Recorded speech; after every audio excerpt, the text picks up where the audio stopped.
I don't know much about superheroes, but Megan Sass does, and she joined me on Alienating the Audience back when it was just an embryonic segment and not a mighty podcast in its own right, to talk about Batman and Superman et al. Enjoy.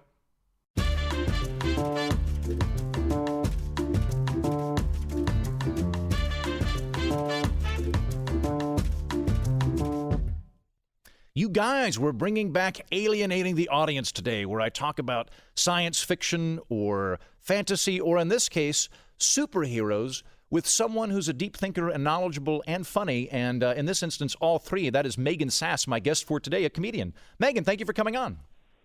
Thank you for having me. You've given me a lot to live up to here. I have to be deep thinking and well-spoken and sufficiently geeky in this interview now.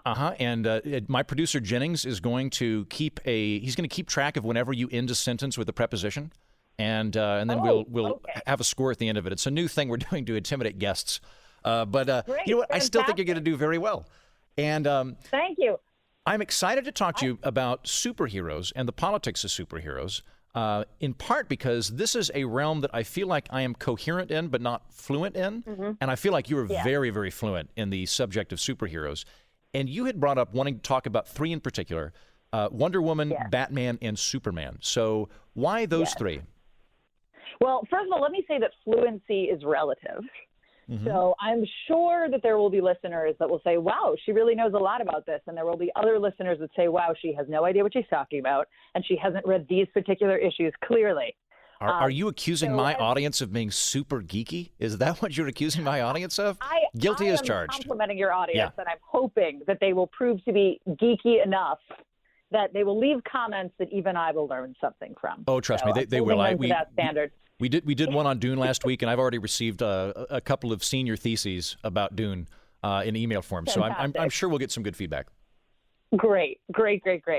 So yes, the three superheroes that I think are worth sort of discussing as we delve into their ideas on politics and what politics they might represent and what kind of fans may be attracted to them are Superman, Wonder Woman, and Batwoman. Batman. Sorry, Batwoman is interesting in her own right. Yes. Well, there's the whole Bat family. I did not know that. I knew that there's Robin, and I remember there being a Batgirl. I didn't know that there was a Batwoman. Well, so there's actually a number of Robins. Okay. And the first Robin grows up to become Nightwing. So you have that, and you have different incarnations of Batwoman. Some of them actually, one of them begins as she's Batwoman, but she's also Robin, and then she's the spoiler. But you also have Batwoman. There was a Batwoman back in the early days of Batman, but there's the Batwoman that is more recent, and when people say Batwoman, that's what they're speaking about. Who was actually kicked out of the Marine Corps under Don't Ask, Don't Tell. Really? And then she basically came home, and her father trained her. Yes. And she's also so she's a lesbian. She is Jewish, and she's a redhead. So, wow. Okay. I know quite a bit about that character. Okay. Although I have to say that much like Batman, she's actually fairly one note. And the interesting thing about her are all of the characters that kind of surround her. Okay. But she also shares with Batman that she was going to get married, and then the wedding gets called off. So another Bat family classic. Not Batwoman. Not successfully getting married. Yeah, just if you have an opportunity to date someone in the Bat family, just try and make it a good long-term relationship. Don't shoot with a specific goal in mind. It could fall off. So Batman, before we get into the kind of psychology of him, and I'll preface this, I think what we're going to be talking about is sort of the politics of superheroes for people listening, since you did a better job framing that than I neglected to mention what we're going to be talking about specifically, the politics of superheroes. And so we're going to kind of get in, I think, into the psychology of the superheroes in terms of, what political orientation Batman might have, Superman might have, and what sort of fans might be attracted to them based on that. So kicking it off with Batman, where do you see Batman on a political spectrum? Okay, so I think that I think people might be disappointed to hear this, but I think that the vast majority of superheroes are going to fall somewhere on the liberal spectrum. Okay. I think that, first of all, you've got to put into the context that these heroes were all created by a bunch of liberal Jews for the most part. Yeah. People that either were the children of immigrants or immigrants themselves. And the comic book industry was created by people that were kept out of legitimate publishing jobs. And so they basically created this industry. So I think that most of the characters probably, they're also, they're all about like the betterment of society and helping people. And so, there's a fair amount of handouts, justice handouts, if you will, that happen in the superhero world. But I think that the thing is the politics of the characters are probably whatever the readers think they are. And readers are going to ascribe qualities of themselves onto these characters as they read them. That's sort of what they're designed for. Right. So I think that Batman probably falls more into the sort of libertarian, into libertarian territory. He's super wealthy. He does give a lot of money to charity, but of course that's a choice he makes. Right. So that's a private contribution. And he is in a lot of ways a rejection of the system around him. And he's a vigilante. Can dive into this. He is a vigilante, but actually I want to talk about this particular comic book I just finished reading called White Knight. It's by Sean Murphy. And part of what's so fascinating about it is it's a great illumination of how Batman is both acting against the system, but ends up becoming the system himself, which I think is what any politician over the course of their career kind of becomes. Yeah, I think it's hard to be a perpetual outsider. You can maybe affect that if you're a backbencher. But even then, I mean, we're seeing like Bernie Sanders, who was the kind of outsider candidate within the Democratic caucus, is now, sort of the ideological front runner in the race and has sort of stepped into the inner circle. So, yeah, I think you're right. Yes, although I sort of reject this idea that he was ever an outsider, frankly. Okay. I think that, he was in the system for years. There are certain things that you could say, most of his policies are very liberal, but there are certain things that are fairly conservative. He was also serving Vermont, not the country at large. And so I think that there's also this opportunity, depending on the career you have, to be viewed as an outsider while working within the system. But some of that is just marketing. I agree with you there. I mean, it's difficult to paint. I think it's fair to say that he, caucused out with the Democratic Party because he did. But to say that Sanders was, just a complete outsider while also being a senator and a congressman for, 30 years or whatever his track record is, yes, at some point you have to sort of admit you are a politician, which is one of the weird things I find with politicians is that almost every politician you meet will readily explain to you how they're not a politician. It's the only job in America where you have to convince people you don't actually want or do the job you're doing. But let's go, me going off on a tangent. Well, no, but that's in fact the most political thing you can do, right? That's just part of the playbook. To say I'm not a politician, I'm not one of them, is part of the playbook. Yeah, and I mean, I was going to say Batman is that superhero who's like, oh, no, I'm not one of these superheroes, but he's a superhero. He's on the team. Yeah, and he's buddies with the commissioner too, right? So there is like it's not like he's operating in complete discord with the system. He's sort of adjacent to it. He's not even adjacent to it. At some point, he just is the system. Where he's like the system's dirty little secret that is in fact not a secret. Have you, out of curiosity, have you read much Simon Rich? He's not a comic book guy. He's a comedian. He used to write for SNL. But it wouldn't surprise me if you read some of his humorous books. I have not actually. They're really funny. I highly recommend it. But there's this. He has a story in one, or it's just a quick sketch where the commissioner asks to see Batman. And Batman comes in and he's like, well, the Joker escaped again. And he's like, again? This has happened 40 times. How are you letting this happen? And he's like, it's fine. Like, just go get him. And then after a while, he's like, can you maybe just improve the jail? And they're like, yeah, we'll call Bruce Wayne. That guy's a sucker. He'll pay for anything. I thought, it does capture some of that ethos of the Batman universe. It's funny that those are the particular lines that you're saying here, because in White Knight, part of what gets revealed is that it's all interconnected.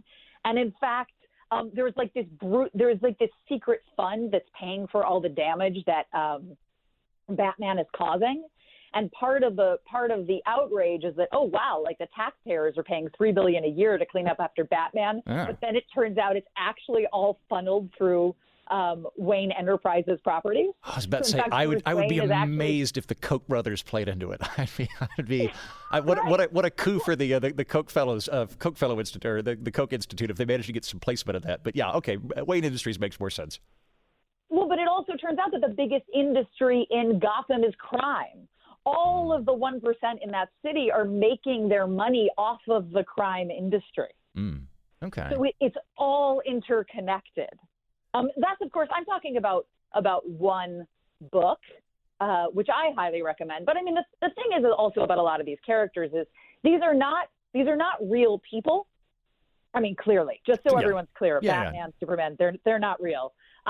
And depending on the person who is writing them, it is going to be a slightly different version of that character. I think that there are elements of these characters that you just don't recognize them as being the character if those pieces aren't there. I mean, I do not recognize the Superman from the recent movies as being Superman.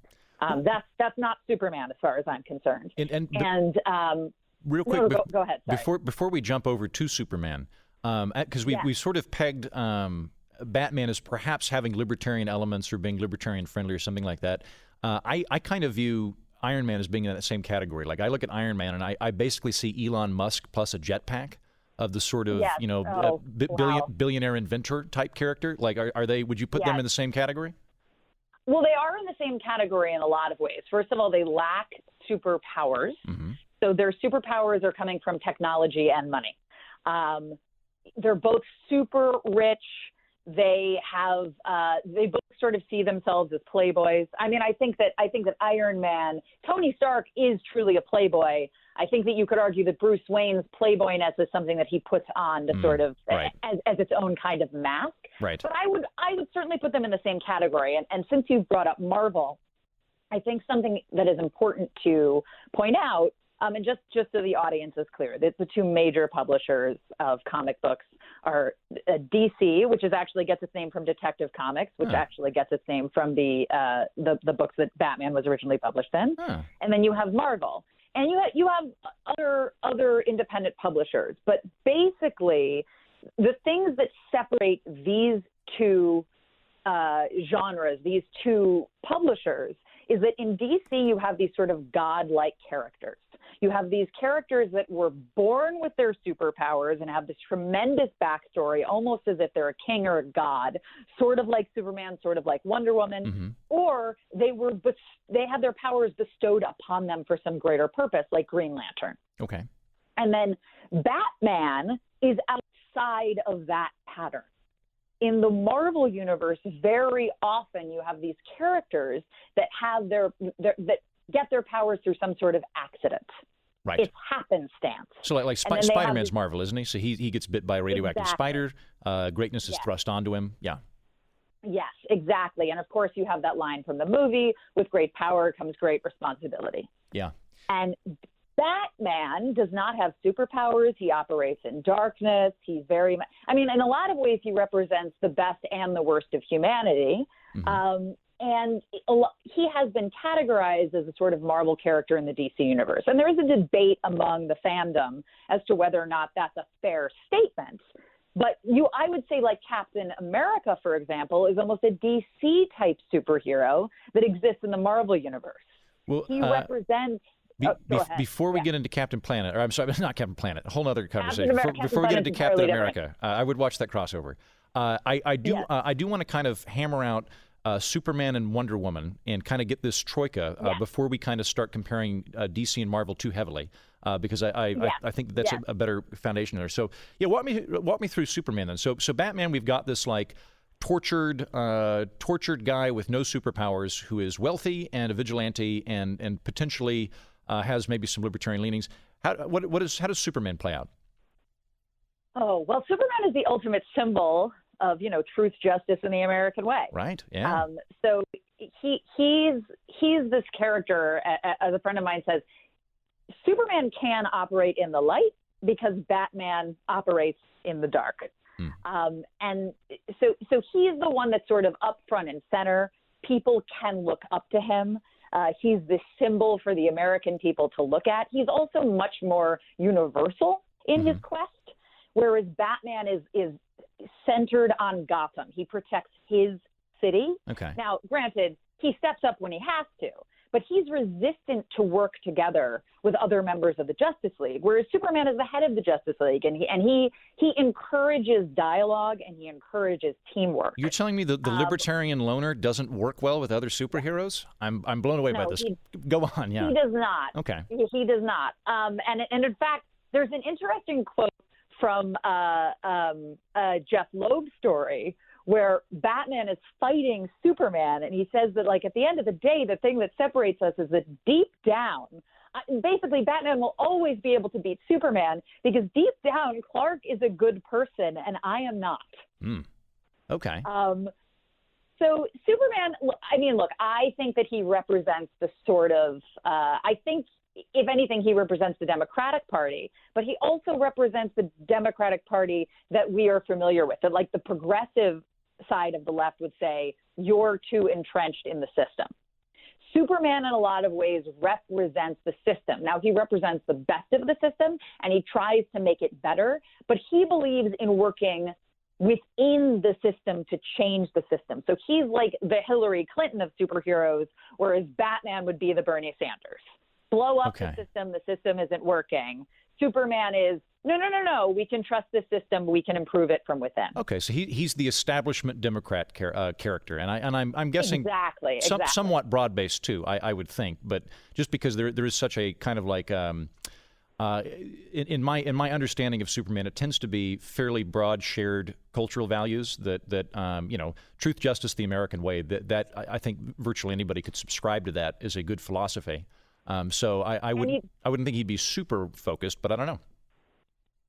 Yeah, I don't know that he's ever spouted off a particular party affiliation. I don't know that any of them have. Actually, I'm sure that they have. Although he's an avowed anti-Nazi, though, isn't he? Because weren't there Superman PSAs during World War II, or maybe he was an anti-communist? I can't remember, but I seem to recall there being Superman PSAs at one point. So they're all anti-Nazis. Good. The only one. Good. Hey, I'm glad to hear that. All of these characters, right? All of the characters are anti-Nazis, and except that when Captain America was a Nazi for a while, and that I didn't know that. It's sort of like some of those Star Wars prequels. Like, I just pretend that didn't happen. Right. We're Okay. just going to pretend that that's not actually in the canon. He's just got a weird blip. But the rest of them, okay. Well, the other thing is there's so many alternate timelines and universes. You can sort of explain away anything in this world.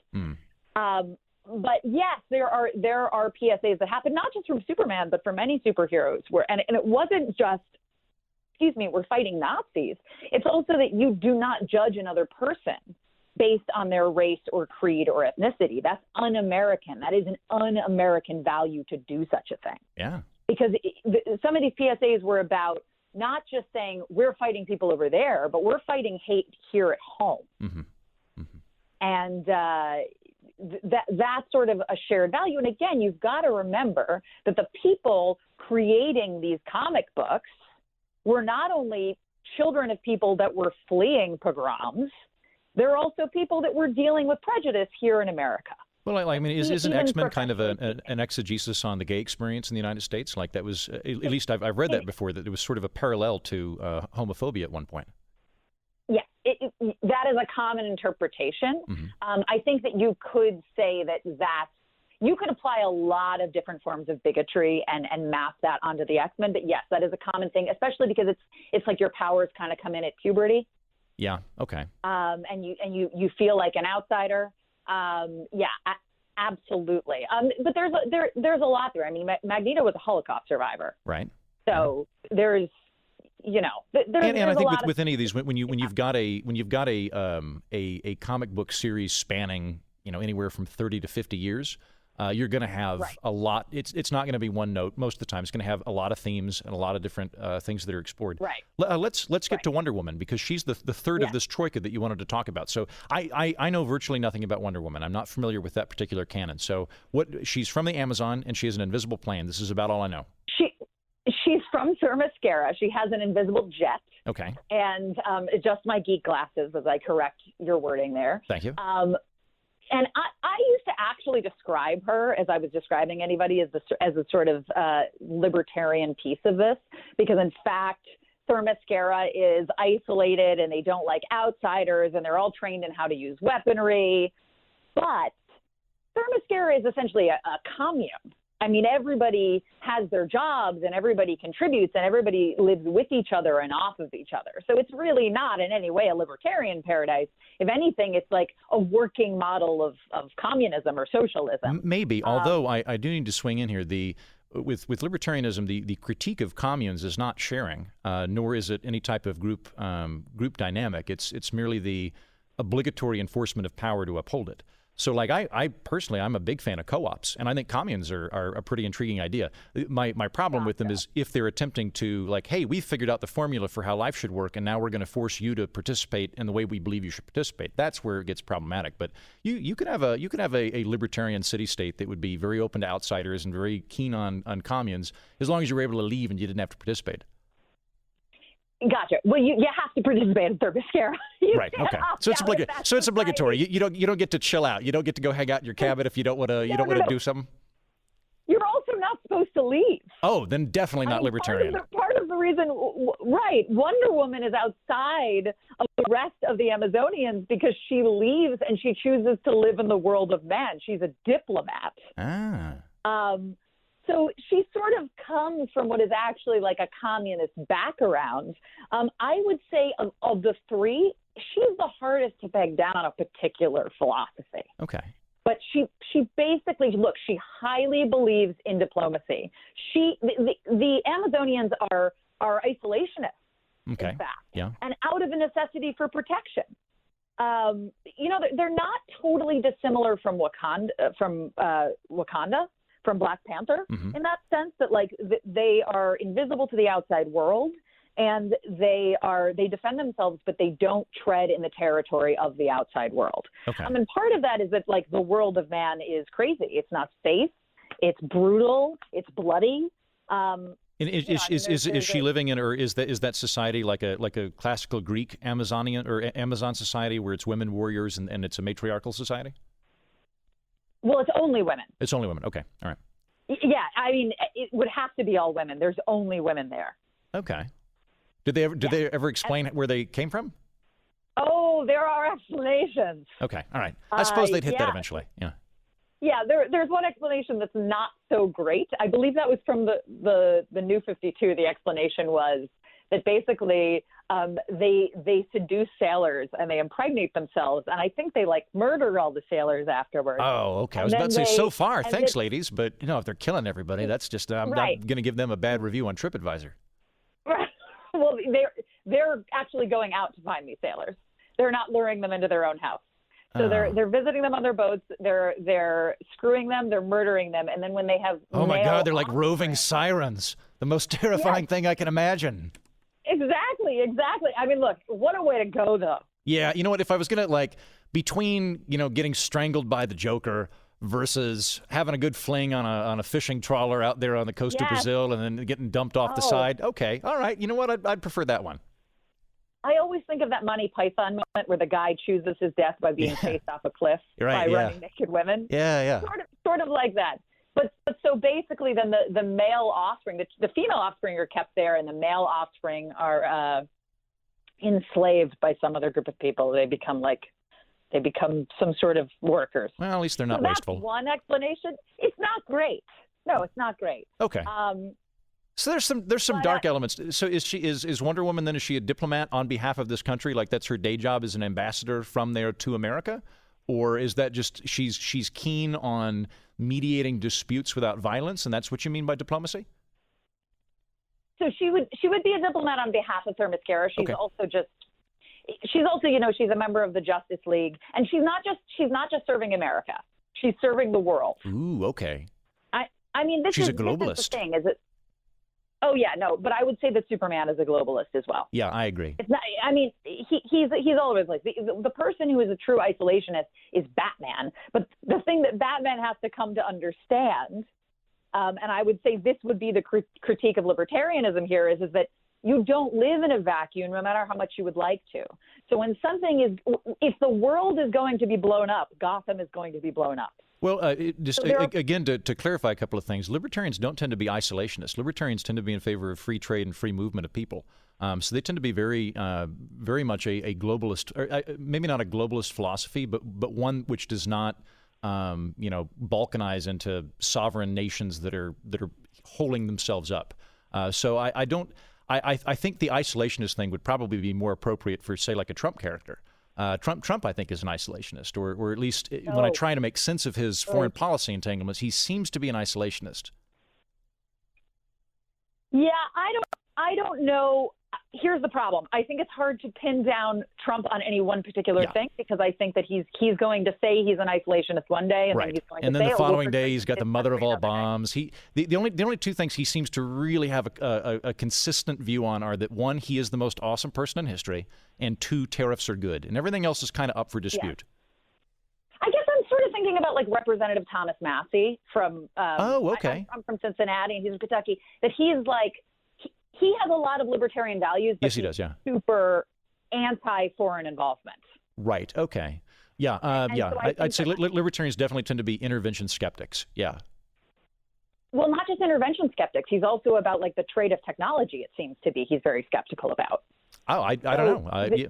And I don't say he's definitely a self-sufficient type guy. I believe his home is fully off the grid. I think he's not only is his home fully off the grid, it's a solar panel home. Nice. Okay. Thomas Massey. I have to using say, alternate energy.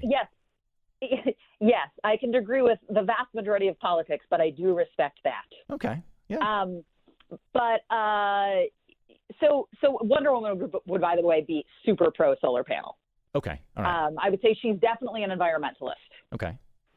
And which coming out of the Amazon, probably likes trees. I'm inferring a lot here, but it seems logical in my mind. You are. You're really. There's a number of different names. Paradise Island. She's not in the Amazon jungle the way the Amazon jungle actually never mind. exists in the world. You understand? I don't know what I'm talking about. Yeah. She's from Themyscira, which is a fictional place. Yeah. This is oh man. It never feels good to be schooled as a nerd by a superior nerd, Megan. But my hat is off to you. You've definitely won this round in terms of who is the alpha geek in this equation. You're also alternating between the term nerd and geek. That's true. Yeah, and that's a whole other conversation. That's a whole other. You know what? And usually I probably shouldn't. I tend to not use the word geek because I find it pejorative. I was in this instance groping for a synonym. Whereas nerd I tend to see as just being someone that's really, really into the world, or the kind of the world making of a particular thing. That's so funny because I view it the exact opposite really? way. Okay. All right. Well, we've worked out our Megan Heaton dictionary. You now know that when I say nerd, it's a term of endearment, but when I say geek, it's fighting words. And vice versa. Gotcha. Yeah. Well, that's going to be complicated. So we've got Superman, Batman, Wonder Woman, and you had mentioned these three specifically. Why did you? Are they emblematic of something? Is there a role that they play, the three of them, as opposed to why you didn't want to go into X? There's any number of superheroes that we could have discussed, but these three came up. Why? Well, so first of all, I am a more avid DC reader and follower of the DC universe. So some of it is just practical. Okay. I'm more well-versed in those characters than I am most of the characters in the Marvel universe. My favorite Marvel characters are Miss Marvel, Kamala Khan, and then Captain America. Okay. But I also think that for these three characters, I mean, I'm also very into this idea of them being a trinity. I know that in your Alienating the Audience episode where you talked about Star Trek, you talked about how you used to be a fan of Kirk and then you came to love Bones, and now you realize that Spock, Bones, and Kirk are a trinity, and really it's about the relationship between them. I mean, that's what it is. I literally have Matt Wagner's book next to me, Trinity. Like, they're known as the Trinity. Okay.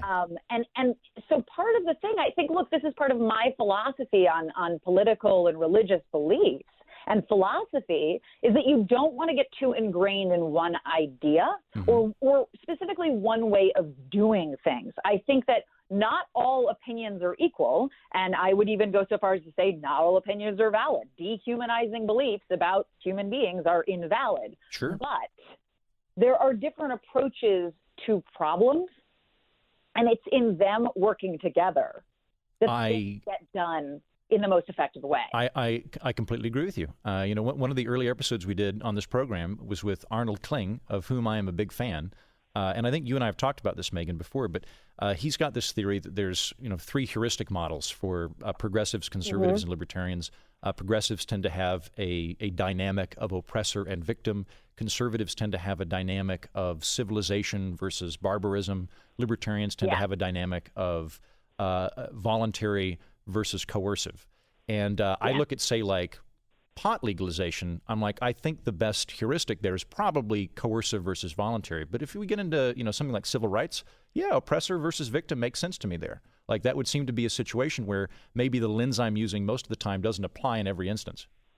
Well, I will also say that these things are all connected. Mm-hmm. So even if you talk about pot legalization, there is still an oppressor and victim relationship, because if you look at the way marijuana has been criminalized in this country, and the fact that Black Americans have been held more accountable than white Americans, there is a civil rights issue that's part of this. I mean, Cynthia Nixon, when she was running against de Blasio, had talked about the idea. I mean, pot legalization is a major topic of conversation right now, and some of it is just, well, there are medical benefits, there are. It's a fun thing to do, but there's also this history with the way it's been criminalized and who gets to now profit off of it if we're going to decriminalize it. So I would say fair enough on one hand, but on the other hand, these things are all connected, and I think we may be aware of at any given moment, which is why you need different points of view, like when you're looking at this Trinity or at any Trinity. I mean, I think that there's also something to be said for when you're talking about fictional characters, you have a lifetime to enjoy and live with these characters. So the character that you may identify with when you're 12 is not the character that you might identify with when you're 20, is not the character you may identify with when you're 65. Yeah. And so as growth happens within you as a reader and a fan, you have these different points of view to go through. I mean, my favorite film is Broadcast News, and I was obsessed with Holly Hunter's character. And it's like, oh, I really look up to her. But you know what? She's a mess in a lot of ways. And now that I'm a little bit older, it's like, I think Albert Brooks actually had a better handle on everything. And I think that William Hurt, Albert Brooks, and Holly Hunter are the trinity within that film. And look, I don't think anybody should ever want to be William Hurt's character. I'll be honest with you. I have not seen that, so I'm a bit lost. Sorry. But your deeper point that you're going to see different characters from different viewpoints are going to change in the same way that getting back to familiar territory. I was never enamored with Bones as a kid. Now I see Bones as the sort of the walking embodiment of empathy, which really makes me like him. He's a compassionate character. Spock's the logical one, Kirk's the action one. And so action's more appealing when you're a pubescent boy, but the compassion has much more appealed to me as I get older. That's so funny, because I had recently watched the episode where, first of all, for a logical person, I think, first of all, there's an issue there with logic and emotion being at odds, because they are not. But for a logical, non-emotional character, Spock gets emotional all the time. Sure. I mean, half of those episodes are about him losing the ability for him to keep his emotions in check. But Bones shows a lot of empathy towards those other characters, but not anyone that may challenge them. So, I mean, look, this is we've gone into previous episodes of your show now, but there is particularly an episode where Spock falls in love with this woman, and she's trying to keep him there, and Bones hates her from the beginning. There is no empathy for this woman or what she's going through. So. Yeah. We'll tell you what, I'll pause that one for a future episode on Star Trek. But we're approaching the end of the program. So I wanted to ask you a question before you leave, and I'll fill out the same thing. If you, Megan, if you were a superhero, what would your superhero identity be? What would you be about? Oh, God. You know what? When I do this with kids, I always say that I'm Captain Ginger, because I'm a redhead and my power is sunburn. I would totally watch Captain Ginger. That sounds like a great program. Really? I would, yeah. Yes. Okay, Captain Ginger. Would you have any powers? The power of sunburn. Nice. Give anybody sunburn in a moment, and heal my own sunburn. Ooh, nice. Okay, it's very specific, but works well. I think I'd be like the butler. And I not quite Alfred. Like, I think during the day I would either be a comedian or I'm fighting regulatory agendas or something. But then at night, I'm the guy who's exhausted. So that's my identity, right? Is like, oh, that guy, he fights regulation. But then at night, when I put on the superhero outfit, I'm actually trying to get the Justice League and the other various groups of superheroes to not fight each other. And I'm putting my efforts towards that general compassion and humanity, as opposed to stoking those groups into fighting one another. Gotcha. You know, I have to say, I saw a student of mine was working on a collage the other day, and they had cut out these pictures from magazines, and it was just a man in a plaid suit that they had put the face of Ron Swanson on. And I saw that, I was like, you know what? I think that would be Andrew Heaton's superhero costume. That just image. British Rod Swanson, yeah. Of Andrew Heaton's soul, but also the perfect personification of Andrew Heaton's physical image. Yeah, I think a man in a plaid suit with a mustache or a beard. I agree. That done. We figured out my wardrobe for me. Megan, it was so much fun talking to you. Do you have any shows coming up? Do you have any ways for people to contact you? Yes, so you can find me on Facebook at Megan Sass, and I will post the reading list from today's episode, with some recommendations. Doing the show notes. You were a proactive guest. Thank you. Yes. Well, I think when I read a piece of work that I really enjoy, I want other people to read that piece of work. I want to promote the writers and the artists. But you can find me on Facebook at Megan Sass. Yes, that is my real last name. And I have a show coming up on June 18th at the Tank in New York City that is a sci-fi satire show. The name is in flux for legal reasons, but it's probably going to be called something like Inner Limits, Outer Zone.